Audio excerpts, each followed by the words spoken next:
Now they do. Shout out to the Wall Street Journal. We just got featured in the Wall Street Journal Labor Day weekend. One of the best days that could ever happen to us.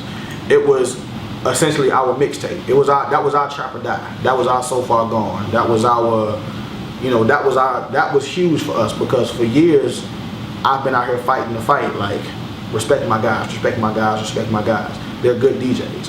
And Atlanta is a club culture, but we don't do the DJ battles of scratching. Like, this isn't a market that really holds that art form as that significant to really, like, I think when you go up the East Coast, when you go up north, they do the DJ battles, like the whole, I think of the scenes from Juice, where like GQ is in there and they're doing their thing. It's like, that's a big deal. Down here it's like, who cares? Play the hits. And I don't care if she do it, he do it, how they did it, just play the hits. So to be down here, not to have any real mixtape DJ except for X-Rated, who really just got hot as a mixtape DJ in the last year and a half, 2 years. None of my guys are really mixtape guys. We're not on any major blogs. None of us on the radio.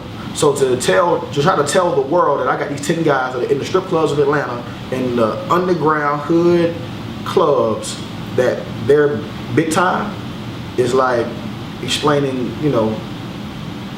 rocket science to somebody.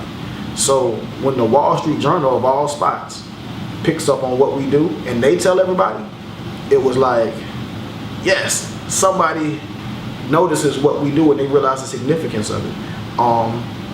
And the funny thing, and this could go a million ways, and I don't want to go too deep into it, but because it was them and not Worldstar, or them and not XXL, or them and not a hood magazine or a hip hop magazine, it was the Wall Street Journal. It added that much more significance to it, to tell people like, this is legit.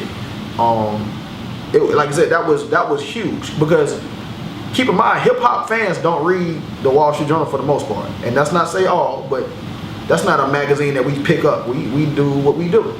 So, but the check writers read it. The executives, the high up CEOs of companies, the lawyers, the titans of the world, those big business, those earth builders, they read it.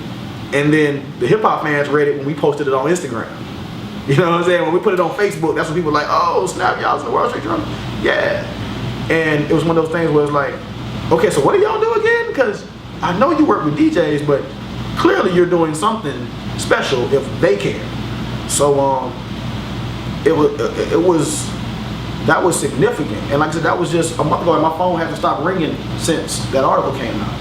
And it was the best thing that could have happened to us, because it just added that validity to it and said, this is a legitimate business model that has been proven to be effective, and it works, and it's worked time and time again.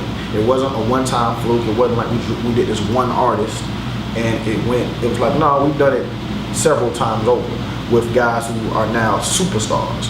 Like when Jeezy can go tell people like, nah, Coach DJ Funky, Nando, these guys, those are my guys. If it wasn't for them, I don't know what I'd be doing. If Future shouting us out on his album a few times, going on live, on national radio saying, yeah, it all started from strip clubs in Atlanta. Shout out to Nick Love, shout out to this person and that person. Now it's like, okay, they are truly what they say they are.